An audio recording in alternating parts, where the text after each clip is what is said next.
हिमगिरि गुहा एक अति पावनी, बह समीप सुरसरे सुहावनी। आश्रम परम पुनीत सुहावा, देखि देव ऋषि मन अति भावा। हिमगिरि गुहा एक अति पावनी, बह समीप सुरसरे सुहावनी। आश्रम परम पुनीत सुहावा, देखि देव ऋषि मन अति भावा। और इस प्रकार भगवान शिव जी माता पार्वती जी को वह चरित्र सुना रहे हैं जो एक बार हिमालय पर्वत में एक बड़ी पवित्र गुफा थी। उसके समीप ही सुंदर गंगा जी बहती थीं। वह परम पवित्र सुंदर आश्रम देखकर नारद जी के मन को बहुत ही सुहावना लगा। निरखि शैल सरि विपिन विभागा, पयउ रमापति पद अनुरागा। सुमिरत हरि श्राप गति बाधी, सहज विमल मन लागी समाधि। पर्वत नदी और वन के सुंदर विभागों को देखकर नारद जी का लक्ष्मीकांत भगवान प्रभु के चरणों में प्रेम हो गया।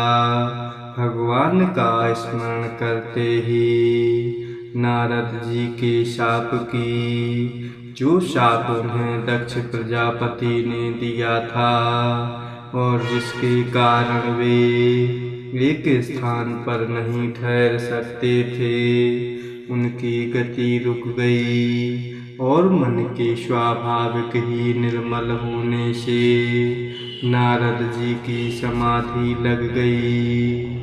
मुनि गति देखि सुरेश डेराना, काम ही बोले कीन्ह सन माना। सहित सहाय जाहु मनु हेतु, चले हरसि जलचर केतु। नारद मुनि की यह तपोमयी स्थिति देखकर देवराज इंद्र डर गए और उन्होंने कामदेव को बुलाकर उनका आदर सत्कार किया और कहा कि मेरे हित के लिए तुम अपने सहायकों सहित नारद जी की समाधि भंग करने को जाओ। यह वचन सुनकर मीनध्वज कामदेव मन में प्रसन्न होकर चले। सुनासीर मन महुअसि त्रासा, चाहत देव ऋषि ममु पुरबासा।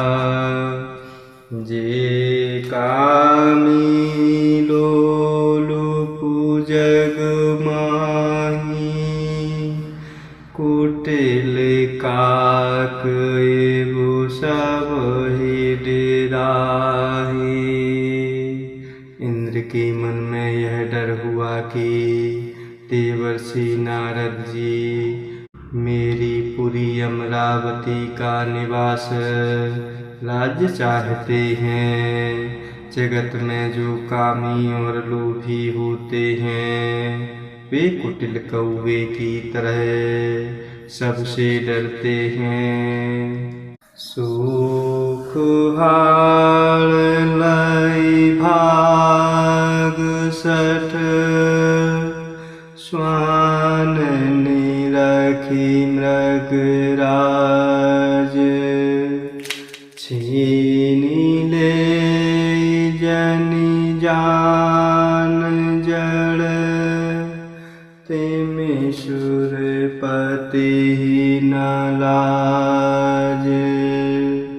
जैसे मूर्ख कुत्ता सिंह को देखकर सूखी हड्डी लेकर भागे और वह मूर्ख यह समझे कि कहीं उस हड्डी को सिंह छीन ना ले, वैसे ही इंद्र को नारद जी मेरा राज्य छीन लेंगे। ऐसा विचार करने पर उन्हें लाज नहीं आई। तेहि आश्रम ही मदन जब गयो निज माया बसंत निर्मयऊ कुसुमित विविध बिटप बहुरंगा कूजहि कोकिल गुंजहि भृंगा। जब कामदेव उस आश्रम में गए तब उन्होंने अपनी माया से वहाँ वसंत ऋतु को तैयार किया।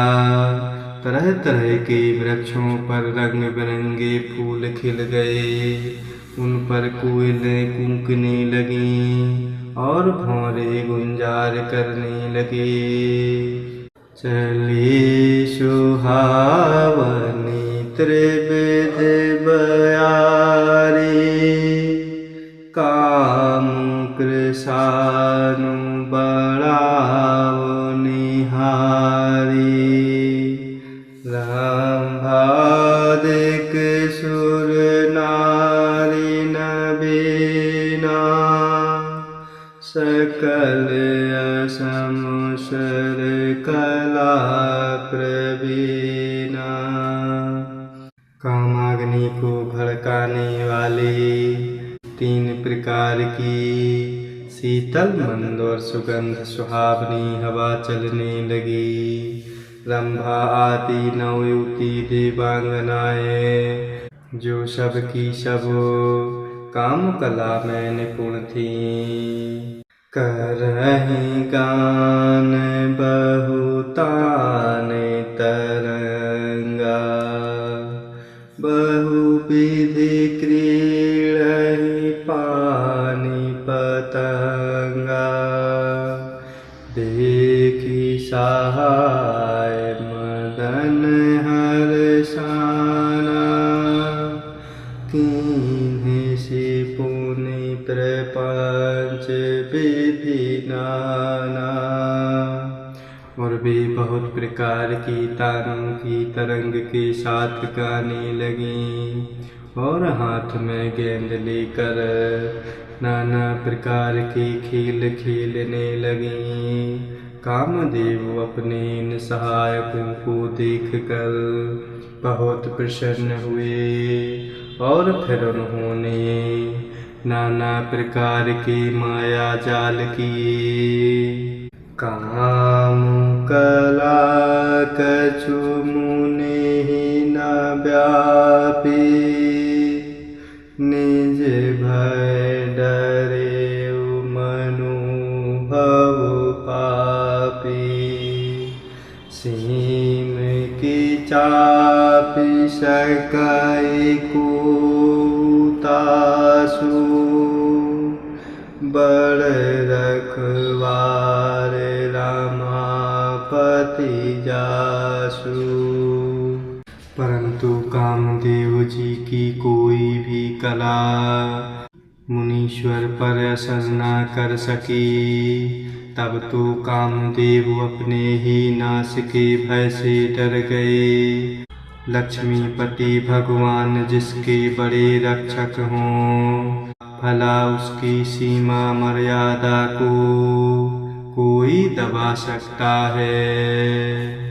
सहित सहाय सभीत अति मानिहारी मन मैन।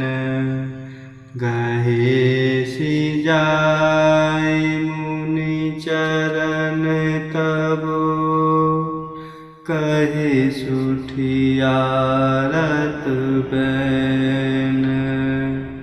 तब अपने सहायकों समेत कामदेव ने बहुत डरते हुए और अपने मन में हार मानकर बहुत ही दीन पुकार करते हुए मुनि नारद जी के चरण कमलों को जा पकड़ा।